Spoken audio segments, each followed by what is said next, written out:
This episode is sponsored by Friskies, who would like to tell your cats hi. Now, if that didn't get your cat's attention, there is one thing that always does the trick. Just pour some Friskies crunchy food in the bowl and you'll hear those paws come running. Works every time. With so many Friskies choices, you can always bring your cats running from their secret napping spots. There's always more to explore. See for yourself at friskies.com or visit your local store. I'm always looking for ways to show my cat how much I love her. And with Fancy Feast gems, I can pamper her whenever I want with a savory gravy on top of a gourmet mousse pâté. The pyramid shape makes serving simple, so all I have to do is peel and plate to make mealtime feel extra fancy. And with 2 entrees in every pack, it's easy to turn every day into the extraordinary. Fancy Feast gems. The McDonald's snack wrap is back. You brought it back. Ranch snack wrap. Spicy snack wrap. You broke the internet for a snack. Snack wrap is back. Ba-da-ba-ba-ba. Welcome to the New Books Network. I'm Chris Holmes, and this is Burned by Books.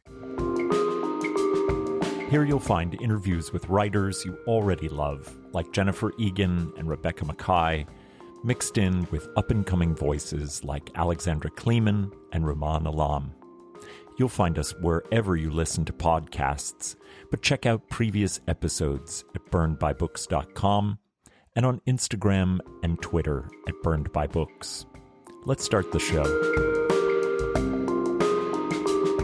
Rosemary Candwell, the protagonist of Courtney Denelle's stunning debut, It's Not Nothing, wonders if she is redeemable. Her life is broken into waking and sleeping traumas, opiated with cough syrup, caffeine, and antipsychotic. She has nothing to anchor her, to bring her relief, compassion, or safety. Left with only her interior monologue to ground her, Rosemary wanders through a life that feels alien and alienating.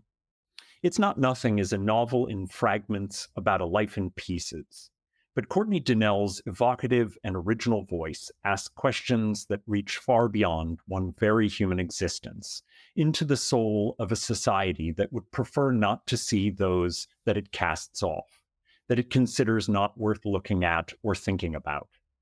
Rosemary's odyssey to outlast the gravitational pull of abuse and neglect, and to teach herself again how to deserve an existence, makes visible the invisible in our highly stratified society, often emptied of empathy.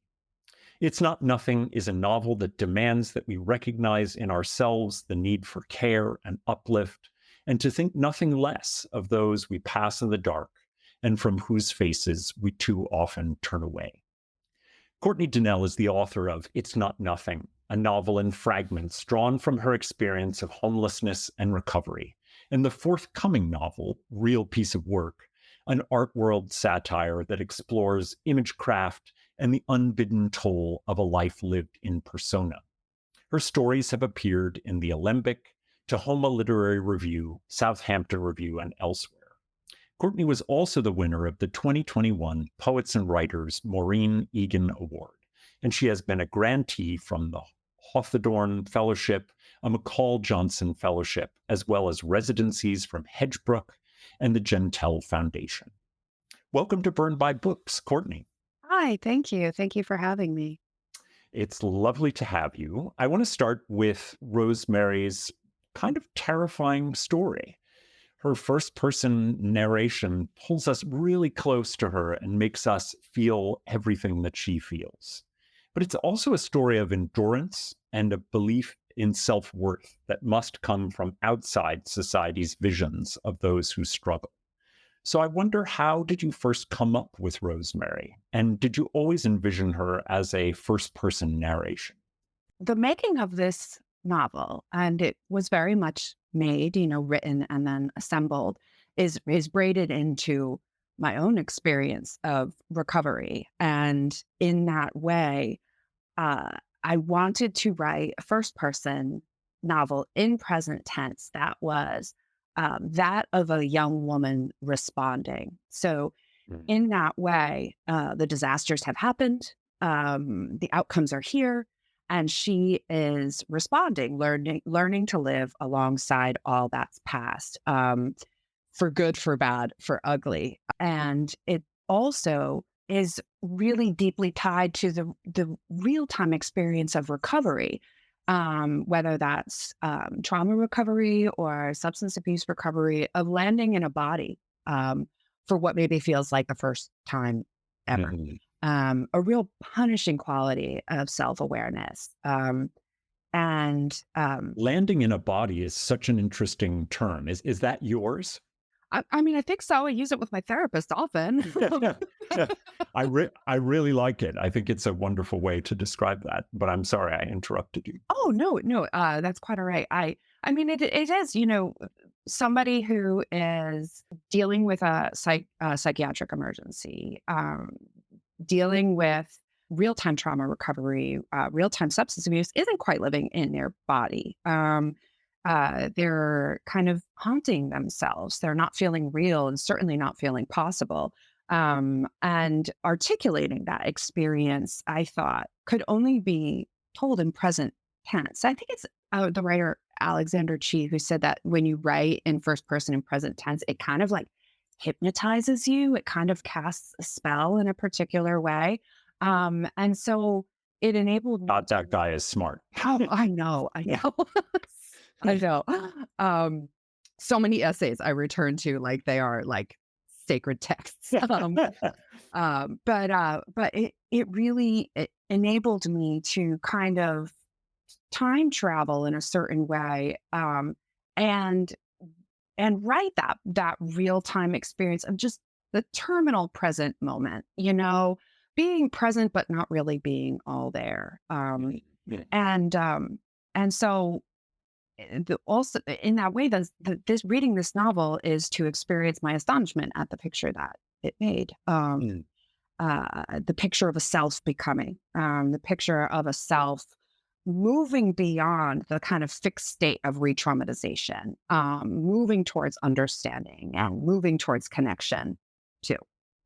I don't usually prompt personal histories when talking about fictions, but you've sort of opened the door for me a little bit. And so I'm going to walk in with your permission and say that because the book is advertised as drawn from your experiences with being unhoused and with recovery, I wonder if you'd talk a little bit about how those experiences mirror or are distinct from Rosemary's. Right. I did grapple with that positioning statement of whether or not, this novel is drawn from my experience. I did have that desire at one point for it to really just stand on its own, with always that kind of ambient presumption that all first novels are. I try not to say it aloud, but that's often my perception. It makes sense, your entire life has built up to the making of that work, and so of course anyway, I did grapple with that. I did outsource it to my therapist, who was very much my first reader.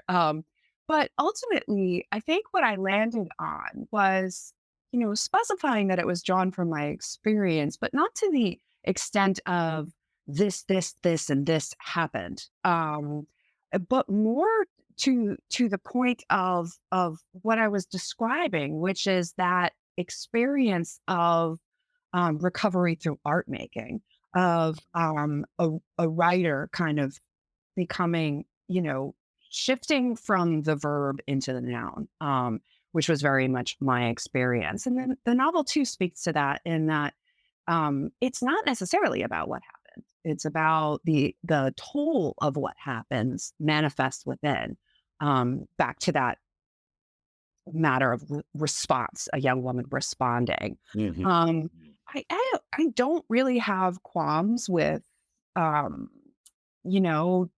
discussing all that's past. But having said that, though, I don't want necessarily to become an as-an fiction writer, as a survivor, as someone who was once unhoused. I have no qualms whatsoever with discussing these things, talking about them. I talk about them in the way that somebody would discuss maybe their health, if they have, diabetes or experiencing hearing loss, or, likewise with mental illness. I talk about these things rather candidly. But what interests me most is the ways in which those things, those autobiographical things, create these kind of grimy crawl spaces and bulwarked limits of identity, especially the elements of perception and denial and how that affects identity. Ultimately, the idea to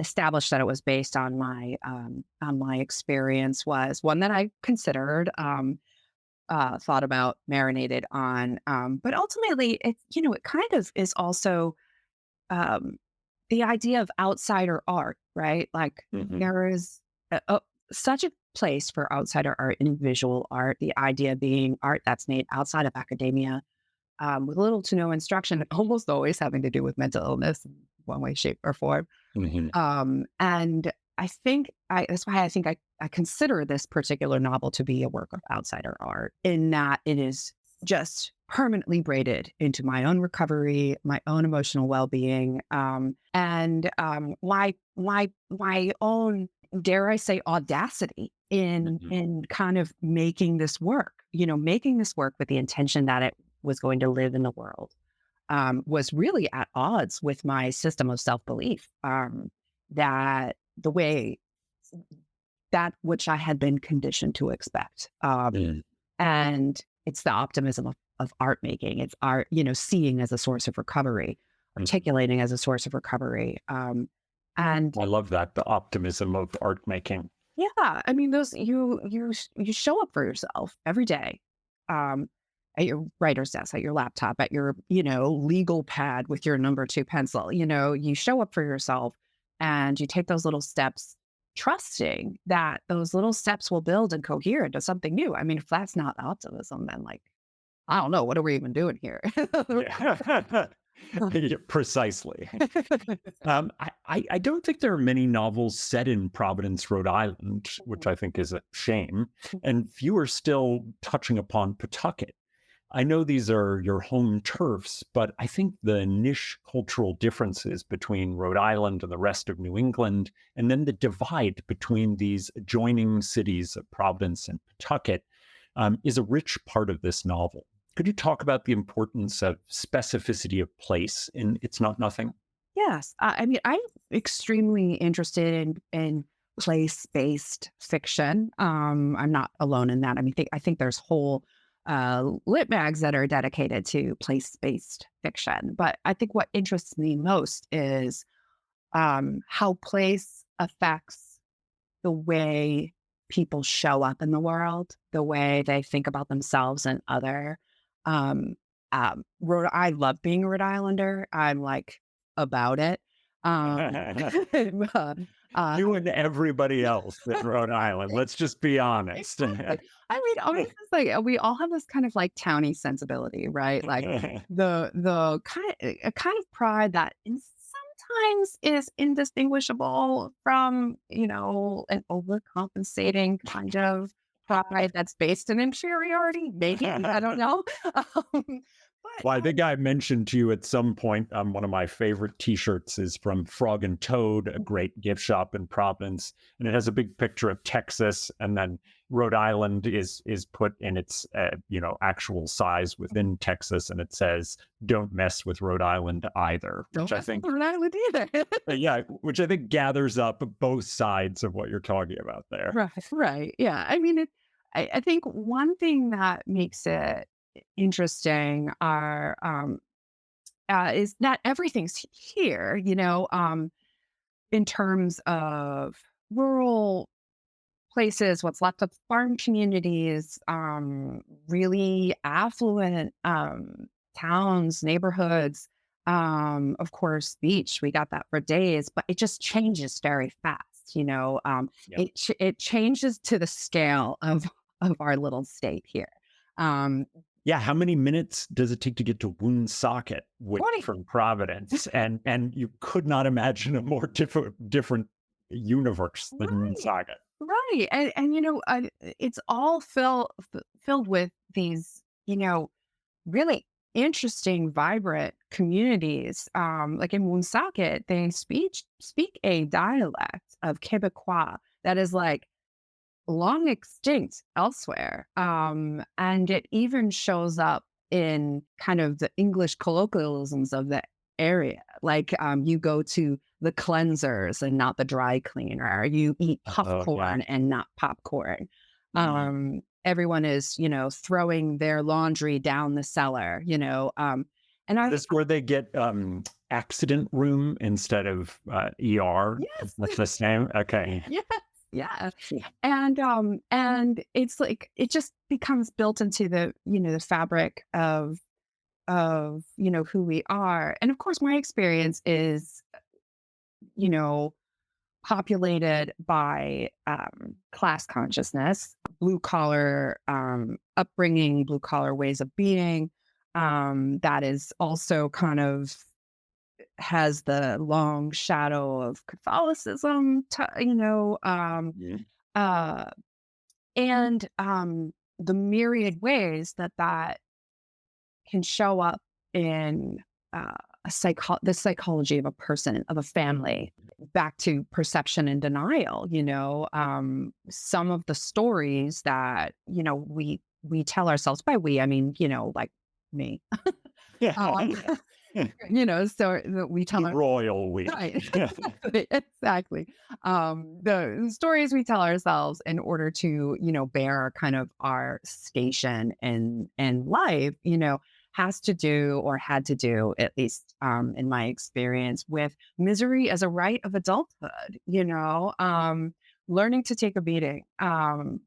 Sometimes metaphorically, sometimes actually. And they're not, it's terrible. It's not prescriptive. I would never recommend that to somebody, but just like most stories that we tell ourselves in order to bear living in the world, it's not without its merits. There is like a scrappiness, a grit, a tenacity that keeps one foot in front of the other, all though without ever having to look behind you.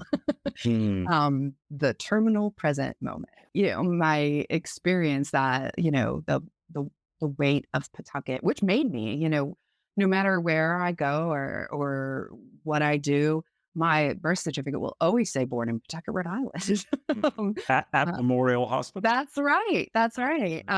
RIP to Memorial Hospital. Yeah, RIP. Then the Paw Sox. Yeah, yeah. Oh, I know. Going out for the Paw Sox, man. Yeah, it really is. And, so it made me for good, for bad, for ugly. And now where I live in Providence, which is a really, really interesting city.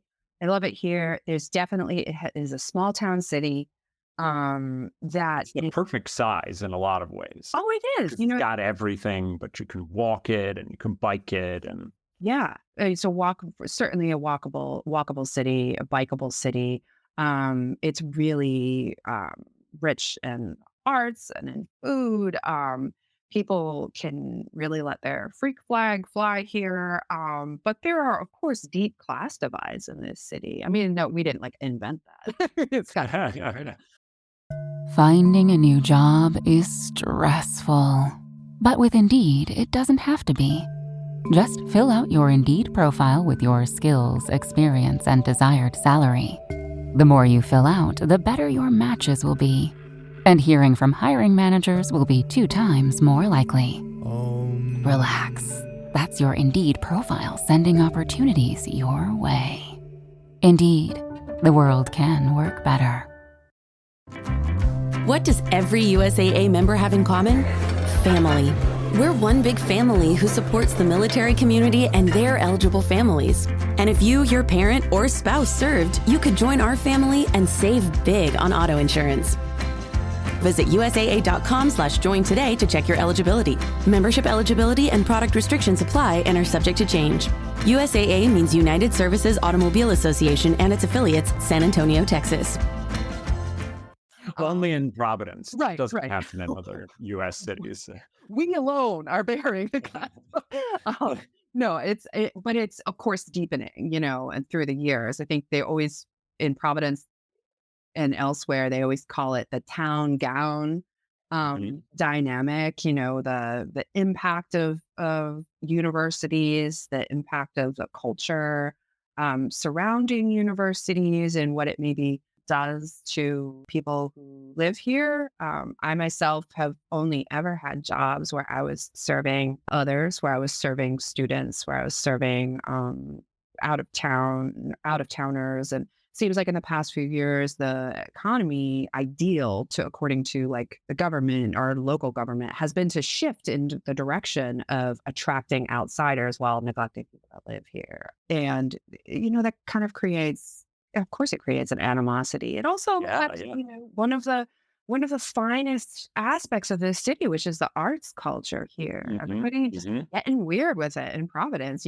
but like... Yeah, which isn't only connected to RISD. I mean, it's a lot of outsider art and a lot of singular artists, which I really loved about it. Right, yeah. And I mean, there was just so many kind of DIY communities of really, really eccentric, expressive art and music that was made up just of like a hodgepodge of makers and like punk rock elders and, poets, performance poets, and some art students too. But the trouble is now is just like so many other cities, all the artists and musicians can't afford to live here anymore. And it really just leaches the soul, the uniqueness that I so adore about this town.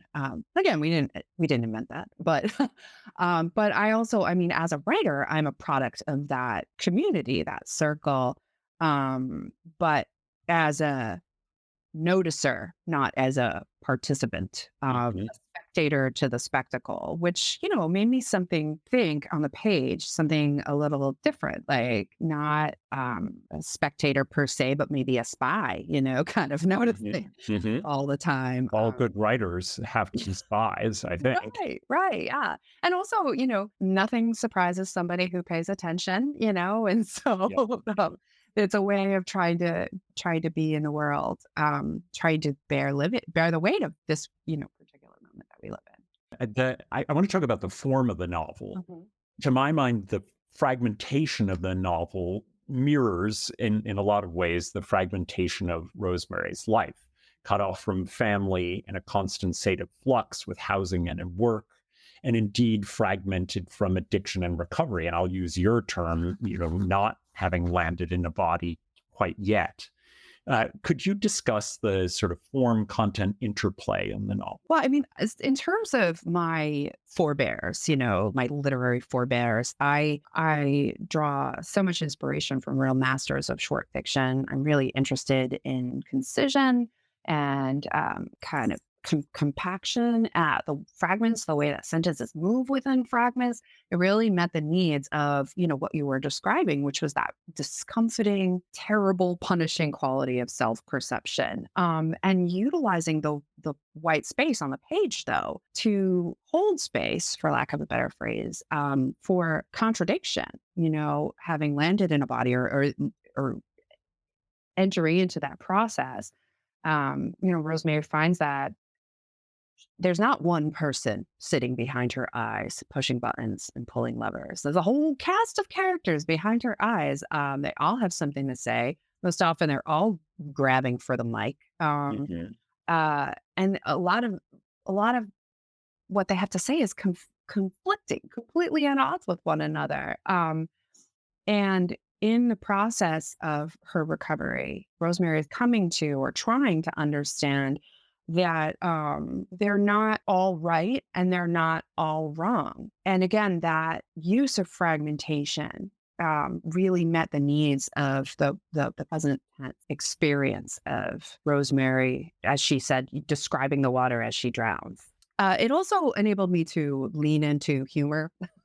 A pivot, an abrupt pivot. Sometimes. I didn't in my intro. I really failed to say that this is also a sometimes shockingly funny novel, especially in its sort of dialogue pieces and its interactions between characters are often funny, even when it's about tough things.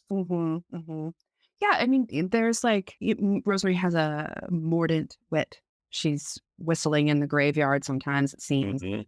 It's again to an extension of that quality of noticing, paying attention that we were talking about existing in this character. The idea that she's not going to be surprised by anything. She's going to pay attention. She's going to name and claim the punches as she experiences them, to maybe becomes less a joke at her expense and more her joke, more her kind of like a way of reclaiming some sort of strength or pride. But it's also like so much humor. I mean, wit is cold. So it can be kind of cruel, but not for cruelty's sake. I think humor in general, wit in general, is really born of a kind of tenderheartedness, a sense of having experience with time spent in the dark. And Somebody told me that most good stand-up comedians are incredibly vulnerable people. And even if you see something that looks like a wall between them and any bad feelings from the audience, they are in fact drawing from great vulnerability and often wells of sadness and self-doubt. Yeah, working a wound, cutting alongside the wound, cutting along the nerve, and sometimes the knife slips. Yeah. But it's all part of it. It's certainly part of my process, and it's the use of humor in the novel is also reflective of my experience just being a person. The idea of you got to laugh, not all the time, but enough of the time, not to diminish, but to infuse some sort of darkness with humanity, that wonderful, conflicting, like torturously beautiful experience of humanity. That was beautiful. I want to talk for a second about the correlation between being unhoused and being uncared for and the social realities of poverty, recovery, and mental illness, and how they sort of come together in various ways in the novel. And there's a moment, it's a moment I keep returning to and reimagining, and it's a moment when a woman staying in a shelter claims to be pregnant as a way of eliciting some sense of care from others in the shelter. When the lie is discovered, she's pilloried for it, but it makes sense to Rosemary as a desperation to be cared for. And I wonder, what are the costs of not being cared for in It's Not Nothing and in the real world? And how is this novel, in a way, a testament to the need to be cared for? I think that in this novel, there are so many instances, not so many, there are enough instances where Rosemary has the opportunity to connect with another. She kind of recognizes it in passing. She catches a whiff of it, a sense of familiarity, a sense of security, not quite solidarity, but an empathy that exists among especially women who are hurting aloud. Time and again in the novel, she rejects that opportunity, that chance to connect with another person. Like sometimes abruptly, deliberately rejecting it. Because what do you do when empathy slams you up against the limits of your own self-belief, your own kind of torturously recursive senses of shame, unworthiness? You're getting what you deserve. How do you authentically connect with another absent that? And so the arc of the entire novel, at least my intention, was that as Rosemary moves towards understanding, she also moves towards connection as well. And it is not comfortable. It is, there's no ease to it. And yet there's an undeniability that she can't quite shake in meeting herself in another person, recognizing herself as all the more, tender for seeing it in another person. And she at last kind of comes in contact with this way of participating in her own life that doesn't demand she participate in her own debasement, her own self-loathing. And I think that is the ultimate, kind of legacy or the long trajectory, I think, of being uncared for is, the sense that something was done to you, you do it to yourself. And then there's also the chance that you will do it to other people, victim becoming perpetrator. I don't mean in just the grand scheme of like, of predatory behaviors, but I mean with the more subtle ways too. The way hurt people, and kind of actively rejecting that becomes a source of resilience in Rosemary. She becomes aware of her own resilience in the way she rejects that. And I wonder whether you've felt at all when you were writing this, that there was something quintessentially American about the way in which the society seems more and more structured to place people in a context in which they find it almost impossible to be cared for, because they're swept to the side and considered not valuable, not productive, not whatever. And I wondered if you felt some of that when you were writing it. Yes, I mean, Rosemary has a keen moment of recognizing the kind of dance that she needs to do in order to be deemed worthy of care and compassion by others. There's a scene where she goes to a coat drive at a local church and is kind of chastised by one of the women. And it's implied that she's maybe a more affluent woman, the way that the woman kind of judges her based on her selection from the pile of coats. And, to Rosemary's mind, she's choosing that coat so that she can pass. Right. Yeah. And it's not just about warmth. It's about passing. Yeah. She doesn't want to be seen as down and out. She's trying to, re-enter the world. It's the same with those shoes that she picks, even though they're a size too small and she knows they're going to be agonizing, but they pass. Exactly. Yeah. And, in that scene, in that coat drive scene, Rosemary has a moment of insight where she says, it's an impossible dance that they demand of us to be worthy of care and concern, like we ought to look down and out, but not too much. We ought to have some dignity, but be sure to use this money to buy some food, won't you? And don't you watch a television? Right. Yeah. And maybe it's, I don't like rugged individualism or, the kind of binary thinking that, creates the need to have an other, the need to have someone that you are abundantly not in order to see your successes as your own, completely oblivious to the set and setting and conditions and, that create that success in the first place. That's a whole other conversation. Yeah. That's a big one. It is. But, but needing to have an other and needing to have a sense of moral superiority or, even just ambiently. And it's funny because in my life, in talking to people, I use the word unhoused. I understand the language change, the change in the discourse. I am on board with all of that. But when I think of Rosemary, I think of homeless. And I think how that really nails it because she's not just without shelter, she's without home, without, anyone, anything that could help return to the kind of shore of herself. And I think even when she did have a roof over her head, she didn't feel at home in the world. So I just think that. That's a wonderful way of making that designation. She's without a home even when she's not homeless. Yes, yeah, and I think it becomes a slow recognition of that fact. I mean, I think there's a time in her recovery when she's in the shelter where there's an intense, almost self-loathing, shame-based pragmatism at play. Where if she is able to accept what she's been told about herself, that is that she has no one to blame but herself. She is living a choice that she could just unchoose.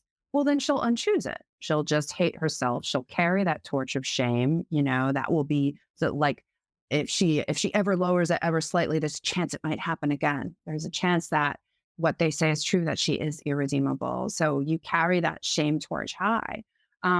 It's again horrible, not prescriptive at all, but not without its merits, because it did enable her in that particular moment, through shame, through self-loathing, to get a job and just hate herself back to life. And again, like, I hear what that sounds like, but these are the kind of dichotomies that are thrust on people that are forced to the margins. They have to assume, that horrible version of themselves that exists in the minds of others. You have to kind of becomes your cross to bear, because again, like, there's more of them than there are of you, and who are you to say that that's not significant? It's heartbreaking. I mean, it's absolutely heartbreaking, that kind of alienation from self and the world.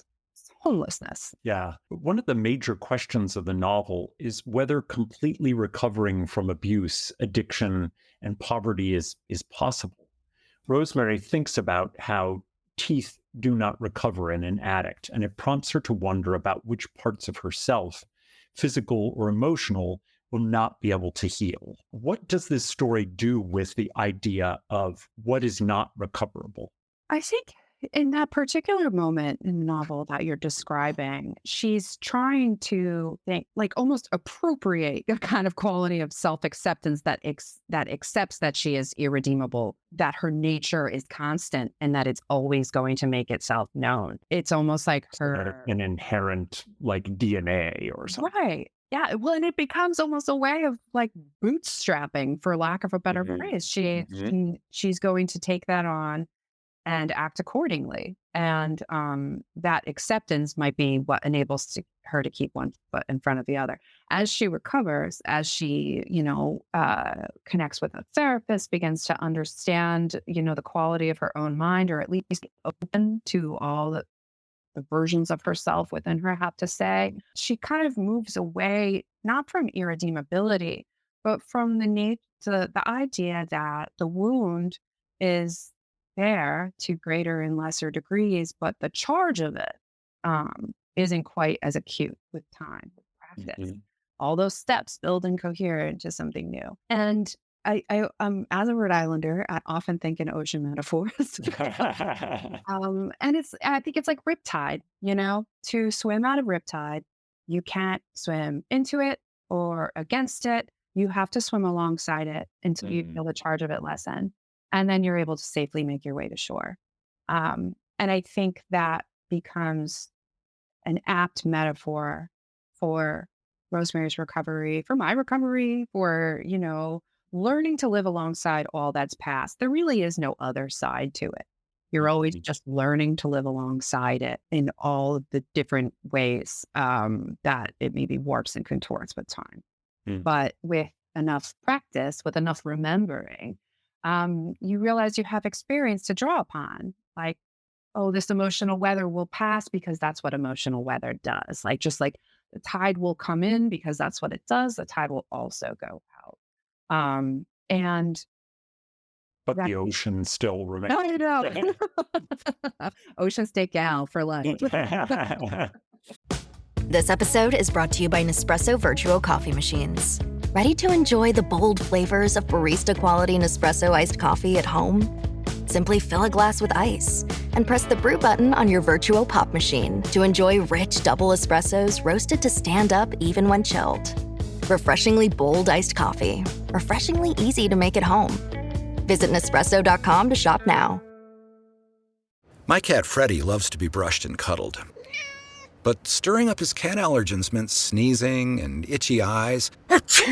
Then I found Purina One Live Clear. It's cat food that reduced the major allergen and my suffering in as little as 21 days. Now, we feel closer than ever. If you have issues with cat allergens, you really need to try Purina One Live Clear. Try new Purina One Live Clear today. Purina One, a difference from day one. Courtney, before I let you go, I'd love to know a little bit about what you've been reading recently and whether you have any recommendations you might want to share for our listeners. I do. I love that question. I just finished Doppelganger by Naomi Klein. Boy, howdy. Would you explain, as somebody tried to explain what this is about, and it sounded so amazing, but also like incomprehensible. Will you tell me what it's about? I mean, so initially the point of entry into this particular book, and Naomi Klein just is an amazing, writer about social and economic systems. And the point of entry is that she has a doppelganger. She has another Naomi that she is often confused for Naomi Wolf, who was a feminist writer about bodies and sexuality, and now has gone, She's gone like QAnon, right?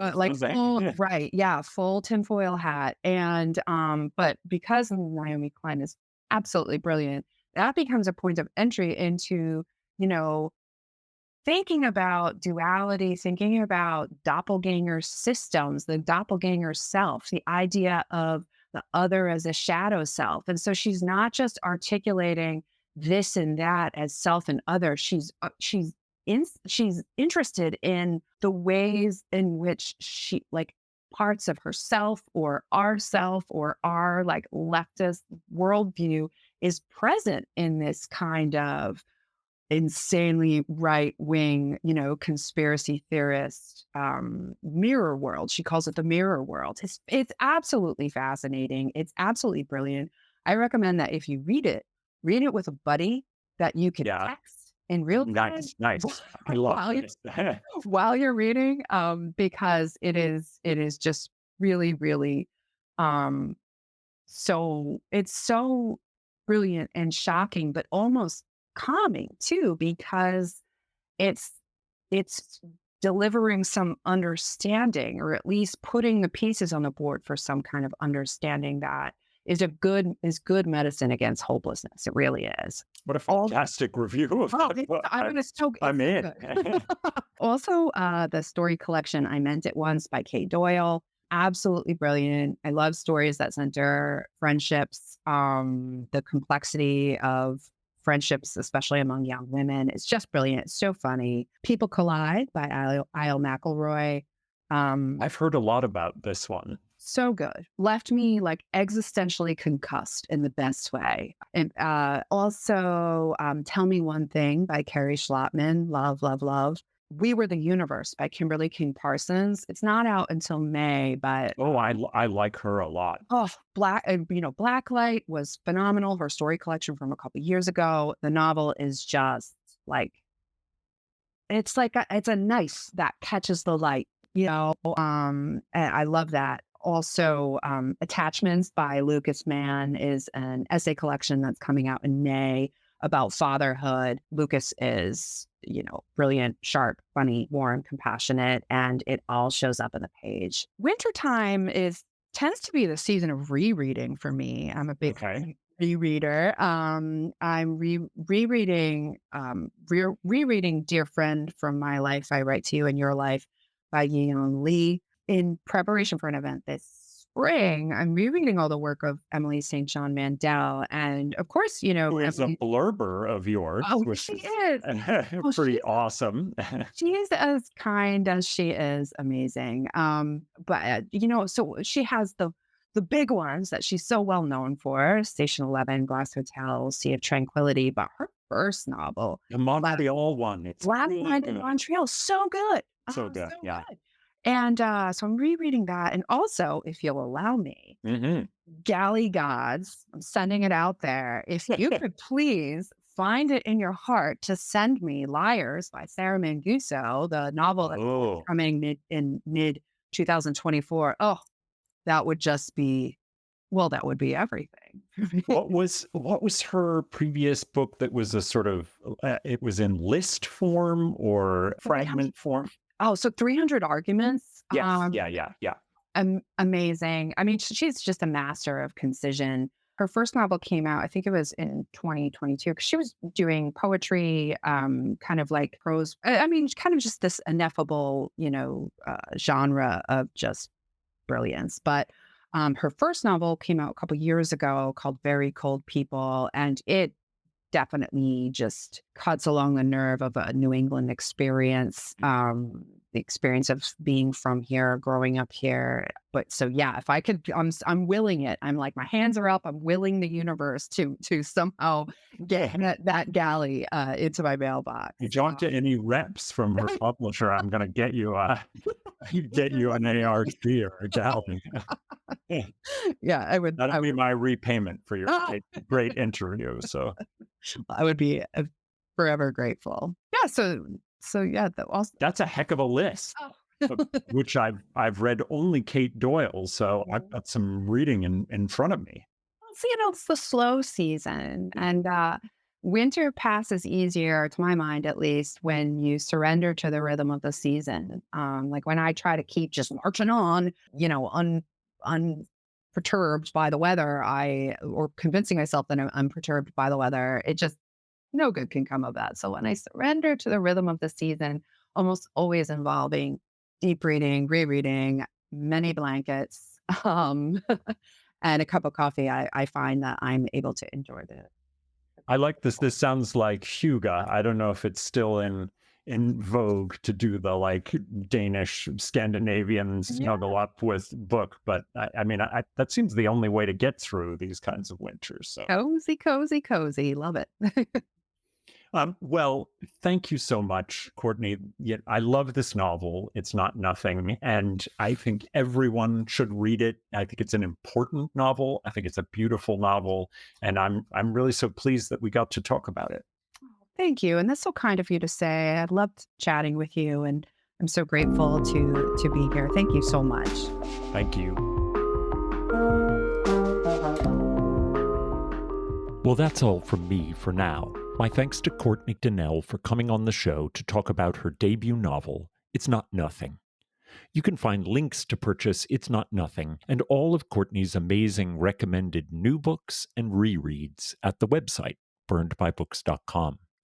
There you'll find all of our previous episodes, links to buy a podcast t-shirt, and ways to get in contact. As you listen, take a moment to rate the show on iTunes, Spotify, or wherever you find your podcasts. Until next time, this has been Burned by Books.